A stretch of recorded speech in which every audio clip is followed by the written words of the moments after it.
안녕하세요. 남들이 바보 천치라 할 만큼 아내를 오랫동안 짝사랑해온 바보 같은 남자입니다. 그토록 사랑하고 소중하게 생각했건만 제 아내는 저를 단 한 번도 뒤돌아보지 않고 차갑게 돌아섰어요. 처음에는 그냥 다 제가 부족해서 그렇다 생각하고 받아들이려 했지만 제가 사랑했던 그녀가 사실 지독하게 나쁜 마녀 같은 여자였다는 걸 뒤늦게 인정합니다. 저는 고등학교 때부터 아내를 짝사랑했어요. 한 동네 살았던 아내는 고등학교 때부터 몹시 예쁘고 얼굴만큼이나 도도하고 까칠한 태도 때문에 더더욱 인기가 많았죠. 매일 아침 학교에 가려고 버스를 타면 저희 집에서 딱 2정거장을 지난 뒤에 그 친구가 탔거든요. 얼마나 가슴이 두근거리는지 힐끔힐끔 보면서 눈이라도 한번 마주쳐 봤으면 하고 늘 생각했었어요. 워낙 인기가 많다 보니 저희 주변 학교에서도 소문이 쫙 나서 소위 말하는 균이라고 할 정도로 존재감이 대단했거든요. 좀 잘나간다 싶은 녀석들은 다 한 번씩 말이라도 어떻게 붙여보려고 안달을 하고, 그러니 그냥 평범한 학생이었던 저 같은 사람은 멀리서 바라보기만 할 뿐이었죠. 뭐 그 당시 텔레비전에 이쁘고 멋진 여자 연예인이 그렇게 많아도 아침마다 만나는 그 친구가 제게는 연예인이고 영화 배우더라고요. 멀리서 보기만 하면서 고등학교 시절은 다 흘러가 버리고 그 친구는 고등학교를 졸업한 후에 서울로 대학을 갔다고 들었습니다. 저는 뭐 성적은 어느 정도 나왔는데 집안 형편이 너무 어려웠어요. 어릴 때는 보육원에서 자랐고 조금 커서는 도는 삼촌 댁에서 눈칫밥 먹고 얹혀 살았는데 그런 상황이니 제가 뭐 하고 싶은 일을 마음대로 할 수 있나요? 서울로 가려면 방이라도 하나 구해야 되는데 그렇게 말하기도 불편하고 삼촌이 그냥 여기 앞에 국립대 가라, 장학금 주는 곳 가서 빨리 졸업해서 돈 벌어라 하시길래 그렇게 하겠습니다. 하고 시키는 대로 했죠. 사실은 저는 그림 그리는 것을 참 좋아했는데 삼촌한테 학원 보내달라는 말을 못했어요. 그렇게 소심하고 자존감이 낮고 형편도 어려운 청년이었습니다. 시간이 좀 흘러 대학교 2학년이 되었습니다. 군대 영장이 나왔습니다. 일주일 정도 시간이 있어서 이것저것 준비를 하다가 동네 패스트푸드점에 들렀습니다. 제가 원래 햄버거 이런 음식은 잘 안 먹는데 그냥 군대 가기 전이니까 한번 먹어야지 하고 충동적으로 들어갔던 거죠. 그런데 거기 그녀가 있었습니다. 주문을 받는데 목소리가 익숙해서 자세히 보이 정말 친구더라고요. 대학 가더니 더 예뻐지고 성숙해졌더라고요. 심장이 튀어나올 것처럼 벌렁거렸어요. 처음으로 단둘이 말을 섞어보는 거였거든요. 제가 주문을 해야 되는데요. 저기요. 나 땡땡 고등학교 나왔는데 반갑다 하고 바보같이 말을 더듬으니까 가만히 저를 보더니 씩 웃더라고요. 와, 너무 예쁜 사람을 보면 심장이 아프다는 게 뭔지 알았습니다. 뭘 주문했는지도 모르겠고 정말 귀까지 시뻘개져서 아무거나 주문을 하고 자리에 앉아서 먹기 시작하는데 햄버거 맛을 모르겠더라고요. 그저 마음속에는 진작 올걸 하는 생각만 메아리치고 있었지요. 그때 테이블을 정리하러 나온 그 친구가 저에게 가까이 다가오더라고요. 안녕, 저는 그대로 얼어붙고 말았습니다. 안녕. 그 친구가 씩 웃더니 너 진수 아니야? 하는데 심장이 쿵 하고 떨어지더라고요.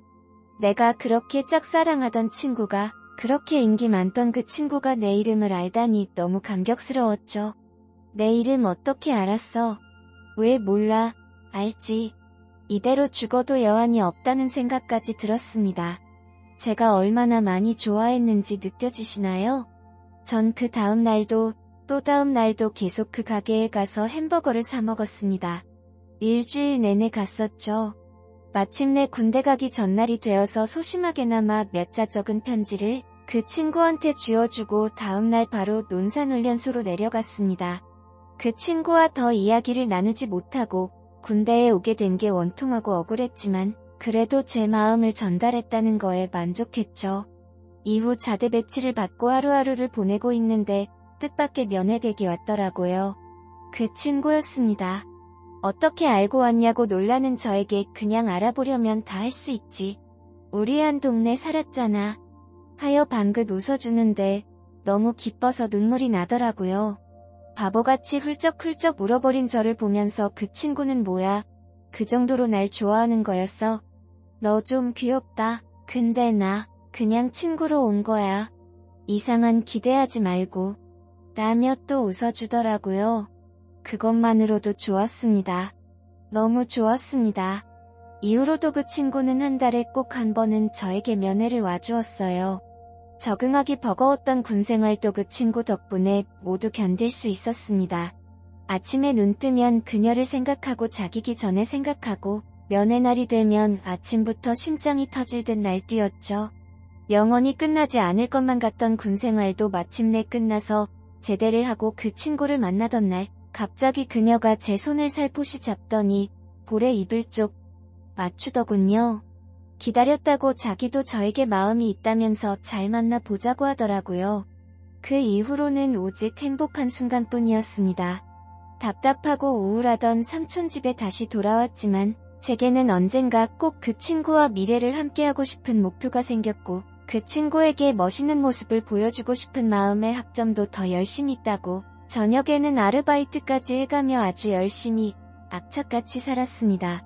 그렇게 학교는 장학금으로 다니고 저녁에 아르바이트한 돈을 모아 그녀에게 맛있는 것도 사주며 행복한 시간을 그려갔지요. 관계가 깊어져가면서 그녀도 제게 속마음을 많이 털어놓게 되었어요. 실은 자기도 부모님이 계시지 않고 재산이 많은 이모님이 자기 길을 키워주셨다고 하더라고요. 우린 닮은 점이 참 많아. 그치? 하며 눈물을 글썽이는데 저와는 다른 세상에 사는 사람인 줄 알았는데 이렇게 비슷한 점도 있었구나 싶어서 저는 또 마음이 더 깊어졌습니다. 서로 딸린 가족도 거의 없었고 주변에 사람도 별로 없는 외톨이 같은 우리 둘이었기에 살림을 합치고 결혼하는 건 더 쉬웠어요. 허락을 받을 어른들도 딱히 없었고 저희를 길러준 삼촌이나 그녀의 이모님도 저희가 빨리 독립해서 나가는 게 더 낫다고 생각하셨으니 상견례, 결혼 준비는 무엇이든 그냥 저희가 알아서 다 진행하고 하겠기라 해봐야 몇 안 되는 그런 조촐한 결혼식을 치른 뒤 작은 살림집에 들어가게 되었습니다. 하지만 이런 행복은 저에게 너무 과분한 것이었는지 기쁨도 잠시 저는 충격적인 사실을 알게 되었어요. 어느 날 아내의 핸드폰 액정에 다른 남자의 메시지가 떠 있는 것을 확인하게 된 것이죠. 연락이 통 없다. 생각 있으면 언제든지 연락하라. 는 내용이었습니다. 아무리 봐도 중년 남성이 보낸 메시지더군요. 의심할 필요도 없이 그녀에 대한 굳은 믿음이 있었기에 단 한 번도 섣불리 건드려 보지 않았던 그녀의 핸드폰이었는데 떨리는 손으로 핸드폰을 열었더니 그 속에는 제가 미처 알지 못했던 검고 어두운 세상이 가득했습니다. 전화번호부에 특별히 따로 그룹까지 지정되어 있는 스폰서 리스트가 있더라고요. 아저씨들과 데이트를 하고 웃음을 흘리면서 용돈을 받아 쓰는 그런 생활을 해왔던 거죠. 몇몇은 잠자리까지 했었는지 이제 결혼해서 은퇴하는 거냐며 침대가 그립다. 라는 추잡스러운 메시지까지 보고 나니 저는 머리꼭지가 돌아버리는 분노를 느꼈습니다. 그녀에게 핸드폰을 들이대면서 이게 뭐냐고 왜 이런 걸 하고 다니냐고 미친 듯이 화를 냈죠. 그런데 눈알만 대굴대굴 구르고 있던 그녀가 갑자기 저한테 적반하장으로 달려들더라고요. 그럼 어쩌라고? 내가 자기한테 맛있는 거 사준 돈, 좋은 셔츠 사준 돈, 우리 혼수 값, 나 대학원.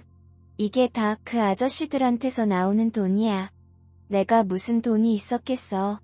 우리 이모 재산, 그게 다 뻥이야. 그 아저씨들한테서 받은 돈이야.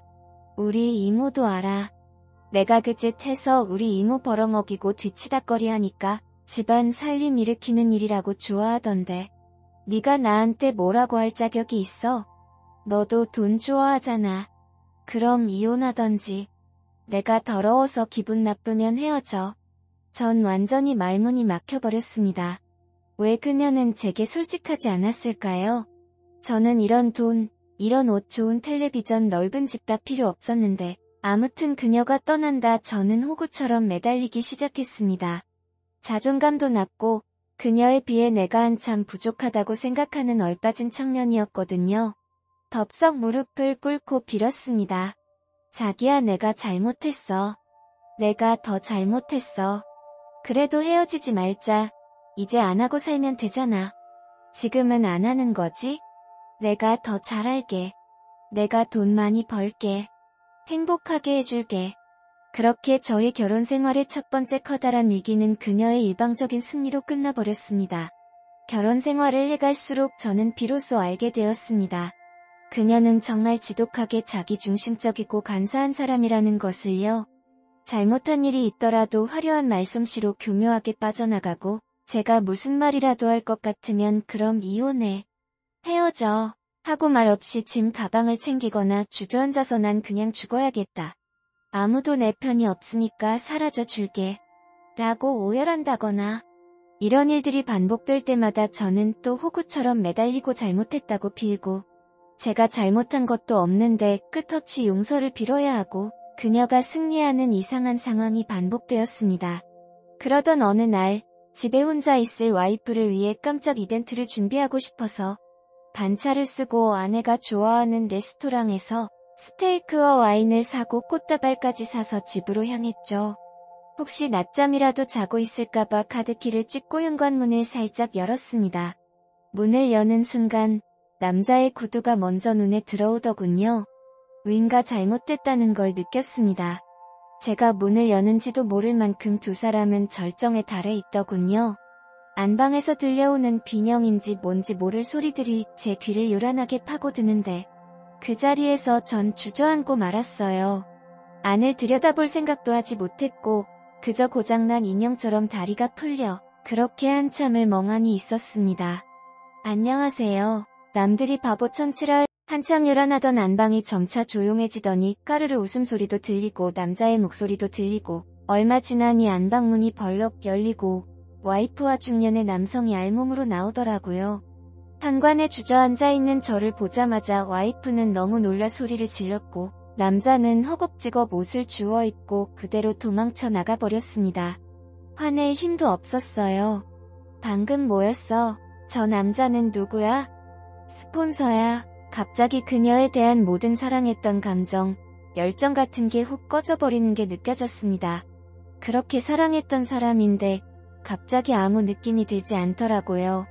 제 안에 무언가가 죽어버린 느낌이었습니다. 와이프는 허둥지둥 둘러대는데 자기야 진짜 미안해. 진짜 내가 잘못했어. 내가 너무 잘못했다. 나 정말 나쁜 년이야. 어떡하지? 죽어야 되겠다. 나도 확 죽어버릴게.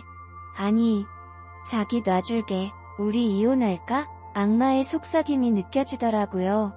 하지만 저는 이미 모든 열정이 깨져버린 상태였습니다. 힘없이 그래, 하자. 이혼하자. 난 이제 못하겠어. 헤어지자라고 했죠. 그랬더니 와이프의 눈이 돌아가면서 갑자기 돌변하더군요. 저를 잡아 흔들면서 돈이 없으면 밤일이라도 잘하던지 네가 나한테 여태해준 게 뭐야? 너 혼자 좋아서 나한테 매달리고 하도 찾아와서 좋다고 하니까 내가 그냥 네가 귀여워서 사랑해서가 아니라 귀여워서 만났던 거야. 순진하고 데리고 놀기 좋으니까 내가 시키는 대로 하자 하면 다 하니까. 근데 네가 나한테 거역을 해? 저주의 말들이 쏟아지는데 저는 그냥 쉬고 싶었어요. 그렇게 저희는 합의 이혼을 진행하게 되었습니다. 와이프는 제게 내가 널 버린 거야. 쥐뿔도 없는 고아 주제에 같은 고아라도 나는 너랑 달라. 비굴하고 그릇도 작은 쫌팽이 같은 놈. 이라며 온갖 아픈 말로 제 가슴에 상처를 박아 넣었죠. 저는 거의 폐인이 되다시피 했고 작은 원룸에서 집과 직장을 왔다 갔다 하며 그냥 조용히 지냈습니다. 삼촌에게 연락이 왔더라고요. 친아버지가 저를 찾는다는 소식이었어요. 친아버지라면 중학교 때 딱 한 번 만났던 기억이 있었죠. 허름한 차림으로 휘적휘적 찾아와 돈가스를 사주고는 10,000원짜리를 주머니에 찔러주고 미안하다.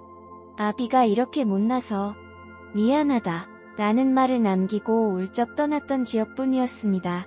애초에 정을 새도 없었던 친아버지인지라 무덤덤한 마음으로 병원으로 찾아갔지요.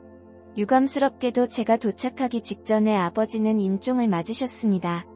눈을 감고 잠든 것처럼 있는 아버지의 얼굴을 보아도 뭐랄까 그냥 아버지와도 이렇게 끊어져 버리는 인연이구나 하는 기분이었죠. 어떤 분이 자기가 변호사라고 소개하면서 아버지 유산에 대해서 이야기를 좀 하자더군요. 유산이요? 포기해도 되나요? 제가 빚 갚을 여력은 지금 안 되는데 했더니 변호사가 깜짝 놀라면서 빚이 아닙니다. 포기하시면 안 돼요. 라고 하더라고요. 저는 정말 곤란하다고 얼마 전에 이혼하고 원룸에서 혼자 살고 있는데 돈 들어갈 곳도 이래저래 많고 큰 액수면 갚을 수가 없다고 계속 얘기를 했죠. 변호사가 말을 끊으면서 선생님, 다시 말씀드리는데 빚이 아니라 80억입니다. 하더라고요. 전 잘못 들은 줄 알고 네. 80억이요? 라고 여러 번 되물었죠. 변호사가 서류를 보여주지 않았더라면 아마 사기꾼이라고 생각했을 거예요. 변호사가 설명하길 아버지께서 중국으로 건너가서 소자본으로 영세한 공장을 운영하셨는데 그게 생각보다 잘 풀려서 돈을 꽤 많이 벌었다고 하더라고요. 규모를 제법 키운 다음 건강이 악화되어서 공장을 다른 사람에게 팔았는데 그 재산이 100억가량 된다는 겁니다. 이래저래 떼고 삼촌에게도 몫이 좀 돌아간 다음 제 몫은 정확하게 79억 7천만 원이었습니다. 와, 사람이 살다 보니 정말 별일이 다 생긴다 싶었죠. 금액이 너무 크니까 비현실적이고 무덤덤해지더군요. 서류에 사인을 할 때는 손이 약간 떨렸습니다. 어쨌든 그 79억 7천만 원은 세금 내고 대출 갚고 얼마를 빼서 아파트 한 채 마련하고 차도 새로 뽑았는데 그래도 많이 남더라고요. 어차피 절대 다시 재혼은 하지 않겠다는 생각이었기에 통장에 고스란히 넣고 제 취미생활로 이것저것 투자를 하기 시작했어요. 비싼 헬스장 일일 강의도 끊고 좋은 옷도 사서 입고 그래도 일은 해야겠다는 생각에 이직을 해서 프리랜서로 근무할 수 있는 일을 찾았습니다.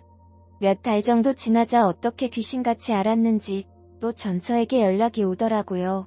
상냥하고 다정한 목소리로 우리 하루 날 잡아 만나자, 커피 한잔 하자 하더라고요. 집에서 가까운 커피숍에서 오랜만에 만났는데 이혼 후 2년 만에 처음 만난 그녀는 세련된 옷을 입고 빈틈없는 화장으로 예쁘게 꾸몄지만 눈에 서린 도과 질투, 미움은 숨길 수 없더라고요.